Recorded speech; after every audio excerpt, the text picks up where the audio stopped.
Bonjour ou bonsoir, ça dépend, il est quelle heure chez vous?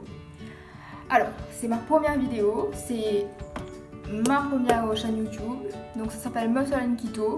Vous savez qu'on va parler de quoi? De diète cétogène. Ma première vidéo, d'après le titre, normalement, vous savez, on va voir ce que c'est que la diète cétogène. Donc j'ai un peu hésité à faire cette vidéo parce que je pense que déjà toutes les personnes qui sont intéressées par la diète cétogène ont déjà cherché et ont vu les mêmes choses sur tous les sites. Mais je me suis dit que s'il y avait un petit, je sais pas moi, un petit inconnu comme ça, un petit étranger qui passait par là et que c'est sa première vidéo et que ça l'intéresse et qu'il sait rien dessus, ben au moins on parle un peu des bases. Et ensuite, ben, j'ai décidé en fait de faire une... Je sais que c'est en ce moment c'est la mode, etc. Mais moi, je pense que la diète cétogène... Enfin, je suis contente que ça soit un effet de mode et à la fois pas contente. Je suis contente parce que ben, c'est une diète que je pense... Enfin, je pense que c'est une diète... Je pense que c'est une diète qui est vraiment intéressante sur tous les points de vue pour tout le monde. Ok ? Et du coup, ben, cet effet de mode permet de faire connaître cette diète. Par contre, le problème, c'est que si c'est une mode, ça va certainement disparaître. Comme un moment, c'était avocado toast, un autre moment, on avait les bubble tea et tous les trucs comme ça. Et ça part.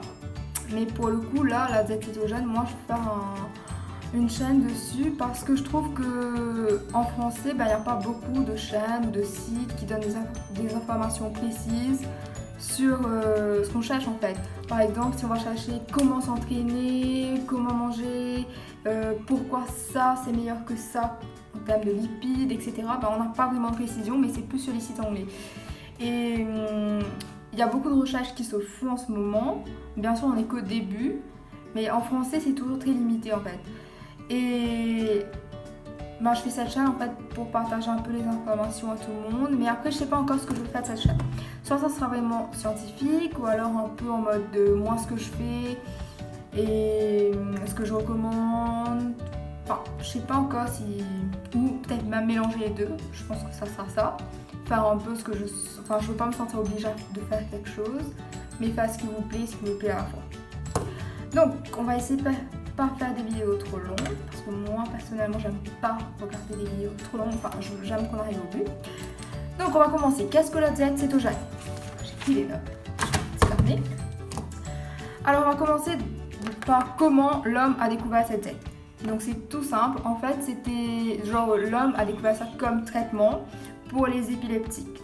C'est-à-dire qu'au début, ils ont remarqué que les épileptiques, ils avaient moins de crises. Ils avaient moins de crises quand ils mangeaient pas, c'est-à-dire quand ils étaient en état de jeûne. Et donc pendant l'état de jeûne, ce qui fait qu'ils avaient moins de crises, c'est que leur corps n'utilisait pas de glucose comme énergie, mais des lipides, donc des corps cétoniques. En gros, les lipides deviennent des corps cétoniques et là, c'est utilisé dans la mitochondrie comme énergie à la place du glucose. Et ben, ce qu'ils se sont dit, c'est que ben, on peut pas leur faire jeûner toute leur vie. Quelqu'un qui mange pas toute leur vie, il va mourir. Du coup, ils ont trouvé une diète qui donnait le même effet et donc c'était la diète cétogène. Mais par contre, eux, c'était vraiment une diète très très stricte, donc c'était 80%, même 90% je crois de lipides et très peu de protéines et très peu de glucides. Pour nous, c'est quand même moins strict si c'est pour une perte de poids. Et du coup, on va voir que ce n'est pas qu'une diète en fait, c'est pas une diète qui a été découverte pour la première fois, les gens mangeaient comme ça, non, pas du tout. C'est ce qu'on appelle la diète de l'homme des cavernes si on veut, donc c'est un peu comme ça que mangeaient nos ancêtres. Parce que si on regarde bien l'histoire, c'est logique, genre c'est vraiment logique. À l'époque, imagine je suis un homme des cavernes, chasseur-cueilleur, etc. Là, vous connaissez. Ben, on est là, dehors, on a quoi à manger? Ben, il n'y a que du gibier et du poisson. Et du coup, ben, forcément, on a très peu de lipides. Genre, je pense pas qu'à l'époque, ils avaient les pommes de terre ou les carottes ou des pommes aussi sucrées qu'aujourd'hui. Du coup, c'était la majorité du temps, ils étaient soit en train de manger de la viande grasse ou alors en train de jeûner. Et du coup, forcément, le corps était tout le temps sous cet état de cétose. Et c'était occasionnellement pendant la saison, s'ils trouvent des fruits, des bois. Et même ça, même les fruits qu'ils avaient, en fait, c'était pas aussi sucré qu'aujourd'hui. Genre, aujourd'hui, c'est à cause de toute la sélection des hommes ou les OGM, etc., qu'on a des fruits qui sont super sucrés. Donc aujourd'hui, quand les gens ils disent les fruits c'est bon pour la santé, et que il y a des gens qui adorent manger des fruits, mais en fait, genre oui, ils aiment parce que maintenant c'est comme genre c'est du sucre, il y a plein de fructose, la concentration de fructose a augmenté, c'est limite manger des bonbons. Donc à l'époque, c'était vraiment comme ça qu'ils fonctionnaient. Ils avaient pas, c'était pas des genre machines à sucre, etc. Genre ils fonctionnaient sur leurs lipides. Et même pendant les événements où ils n'avaient pas de nourriture et tout disponible, c'était quoi? Ça utilisait tout le gras qu'ils avaient conservé pendant les périodes où ils avaient mangé. Et donc, on va voir maintenant les bases de cette diète. C'est-à-dire donc dans la vie quotidienne commencer. Tout le monde, je pense que tout le monde a vu ces chiffres partout, tous les pourcentages. Alors donc ça c'est les pourcentages, c'est pas la seule façon de le faire, mais bon, la moyenne c'est genre 75% de lipides, 20% de protéines et 5% de glucides. Mais genre on dit de ne pas dépasser 20 grammes de glucides en enlevant les fibres, etc. Mais moi je les compte même avec les fibres. C'est comme ça. Et donc du coup, les glucides, quand on dit glucides, ça veut pas dire manger 20 grammes de sucre maximum par jour. C'est vraiment, les glucides, il faut que ça reste propre. Moi, franchement, sur ma chaîne, je pense que je vais parler que de diète cétogène propre. C'est-à-dire pas d'alternatives, etc. Enfin, moi, j'en utilise pas. Érythritol, stevia, etc.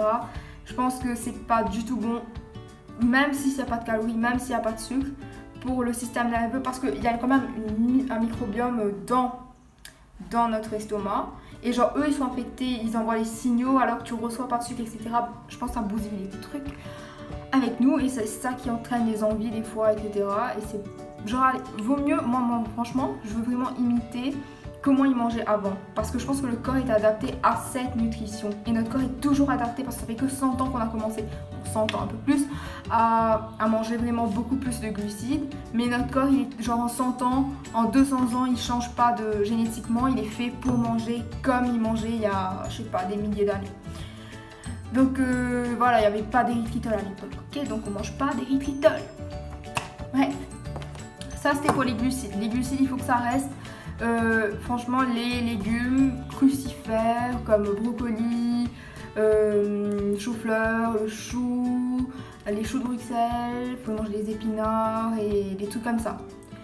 Et ensuite, niveau protéines, c'est vraiment moyen. Après, je pense que je vais faire une vidéo si vous pouvez aller plus haut ou pas, parce que c'est quand même controversé, il faut que je fasse des recherches, encore une fois. Mais il y a certains qui disent qu'à un niveau trop haut, comme la protéine, ça peut être converti en glucose et utilisé et donc faire augmenter l'insuline. Il ne faut pas trop en manger, il y a une limite. Et il y a d'autres qui disent il ne faut pas trop manger. Pas assez quand même, surtout quand on fait de la muscu par exemple, parce qu'il faut un minimum pour conserver ta masse musculaire en acides aminés. Bref, on verra ça en détail dans une autre vidéo. Et niveau lipides, c'est 75%. Du coup, il faut vraiment essayer d'avoir une balance entre oméga 6 et oméga 3. Et non pas aller à fond sur le bacon, le fromage, le cheddar et des trucs comme ça, quoi. Genre vraiment avoir une balance. Genre, tu peux en manger. Déjà, il y a certains qui font cette diète parce qu'ils peuvent perdre du poids en mangeant du bacon, en mangeant du beurre. Le beurre, c'est bon. Mais il faut avoir une balance. C'est-à-dire que tu ne vas pas manger que du beurre, tu ne vas pas manger que du bacon, tu ne vas pas manger que de l'huile d'olive. Genre, le corps est fait pour avoir les deux en balance. Mais toujours plus d'oméga 3. Parce qu'au fait, l'oméga 6, c'est inflammatoire et l'oméga 3, c'est anti-inflammatoire. Ensuite, du coup, il faut tout varier. C'est le plus important. Et on va terminer sur pourquoi faire cette diète en fait. Pourquoi? Déjà, moi, je pense que naturellement, on est fait pour la faire. Donc, ça demande même plus d'autres excuses. Mais si vous voulez des raisons pour la faire, premièrement, ça enlève tout. Genre, si vous avez du mal à vous contrôler autour du sucre, le fait de tout enlever et de faire une diète propre, pour le keto, Vous passez une semaine propre, vous n'avez même plus envie de sucre en fait. Plus envie. Donc ça réduit toutes vos envies. Ensuite, il y a beaucoup d'études sur le cancer, etc. Mais genre, il n'y a pas beaucoup de publicité autour de ça. Et je trouve ça très dommage parce que franchement, genre, il y a des témoignages de personnes qui ont vaincu le cancer, qui ont diminué, qui ont fait disparaître des tumeurs ou des trucs comme ça. Ça tue en fait les cellules parce que les cellules cancéreuses, il y a beaucoup d'études qui prouvent que c'est nourri par le glucose, par les glucides. Genre, ils aiment ça. Et le fait de les... on va dire de les... comment on va dire ça? De les affamer, en fait, ils meurent. Et aussi contre le diabète, il y a plein de gens, il y a un témoignage par exemple, une personne qui pendant 10 ans était diabétique, type 2. Il prenait de l'insuline. Et en un mois de keto, de Z-cétogène, on va dire keto c'est plus simple, ou de céto, peu importe. Et ben, après un mois, plus besoin d'insuline. Il était même guéri en fait. Je pense qu'il avait retrouvé sa sensibilité à l'insuline. Et donc voilà, parti. Parce que, comme je le dis encore une fois, notre corps il est conçu pour vivre avec cette nutrition spécifique. Et ensuite, on va terminer dessus. Mais voilà, ça permet de perdre le gras justement parce que du coup, tu contrôles quoi. Tu manges quand même en déficit et ton corps utilise le gras corporel pendant... Si tu lui donnes pas 10 000... Enfin, quoique même, je crois que si tu manges du gras, tu peux quand même utiliser le gras corporel. Mais ça, on verra après. Une autre vidéo. Et oui, on va terminer sur pourquoi c'est comme ça qu'il faut vivre. Ben, en fait, il y a plein d'indices qui nous montrent que les corps cétoniques, donc fait à partir des lipides, c'est la source première de notre corps et que c'est qu'en second que vient le glucose, c'est-à-dire au cas où on n'a plus de lipides. Parce que on a vu que métaboliquement et dans les réactions qui se passent, quand ta mitochondrie doit créer de l'énergie à partir de corps cétonique, il produit beaucoup moins de déchets, alors que le glucose produit plein de déchets oxydants. Et ces déchets oxydants, ils vont aller oxyder, ils vont aller réagir avec plein de choses dans la cellule et ça va tout débalancer. Tout débalancer. Alors que les corps cétoniques, ça produit très peu de déchets. Limite, je crois que ça nettoie un peu si vous voulez. Et aussi, ça prend moins de temps. C'est-à-dire qu'il y a moins d'étapes dans les chaînes de réaction pour produire l'énergie. Donc forcément, le corps, il veut quoi? Il veut survivre en faisant moins d'efforts. C'est forcément ça, la première source d'énergie. Et dernièrement, ça produit plus d'énergie. De toute façon, on est d'accord que 1 gramme de lipides, c'est 9 calories. Et 1 gramme de glucose, c'est 4 calories. Donc voilà, il n'y a pas d'autre raison. Il n'y a pas d'autre excuse ou je sais pas quoi pour ne pas faire ça. Parce qu'il y a plein de gens qui sont genre en mode « Ah, le keto c'est ridicule, c'est pas soutenable et tout ». Bah, nos ancêtres ils ont fait je ne sais pas, on faisait une diète, c'est comme ça que le corps fonctionnait bien. Et je pense qu'à l'époque, il n'y avait pas des gens avec des cancers comme ça à cause du sucre, du moins. Je pense que tous les cancers là, et tous les diabètes, c'est vraiment à cause de ça. Et je pense que toutes les maladies d'ailleurs. Après, il y a d'autres raisons aussi. Je pense que la maladie, c'est vraiment dû à une mauvaise diète que tous les Américains disent être le bon. Je pense que si tout le monde suivait la diète américaine, ben, ça aurait pas changé grand chose. On peut dire oui, la plupart des gens qui ont le cancer et tout, c'est parce qu'ils suivent pas les standards et tout, mais je pense que même avec les standards, on aurait un fort taux de cancer, de diabète, de tout ce que vous voulez. Et là, je me perds parce que je parle trop. Mais je voulais en venir au fait que avec cette diète, en fait, on n'a plus de crash. Parce qu'avec le sucre, en fait, l'insuline va faire entrer le sucre dans les cellules et ensuite crash, on est fatigué parce qu'on n'a plus d'énergie, ensuite il faut remanger, alors qu'avec les lipides, non, parce que notre corps a toujours accès du coup au gras corporel si jamais tu n'es pas en train d'en manger ou des trucs comme ça. Et d'ailleurs, je vous conseille d'essayer, vous avez qu'à essayer. Et si vous voulez pas, faites ce que vous voulez. Nous, on vivra plus longtemps, on rajeunira avec le temps.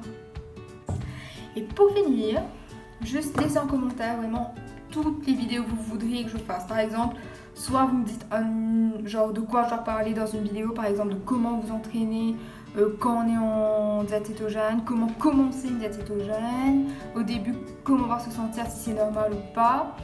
Et sinon même d'autres formats de vidéos, par exemple de ce que je mange dans une journée, ou même toutes les idées que vous avez, peu importe. Laissez vos idées. Réfléchissez. Créez. Je passe là. Genre je pense que quand on fait une vidéo YouTube, c'est un travail à deux en fait. Enfin à deux. À moi, toi et à l'autre qui est là. Comme ça, je vous sers à quelque chose. Je ne fais pas une vidéo YouTube. Enfin, je ne crée pas une chaîne parce que franchement, on va parler un peu de ça, hein, mais si vous voulez partir parce que c'est fini, vous pouvez partir.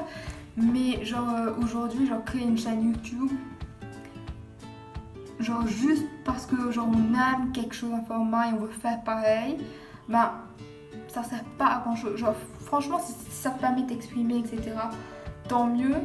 Mais je pense que ça devient saturé quoi. Tu choisis un domaine et après il y en a 10 000 qui en font, donc du coup tu as 10 000 comptes de personnes qui finalement, il n'y a que 2-3 qui vont grandir comme ça.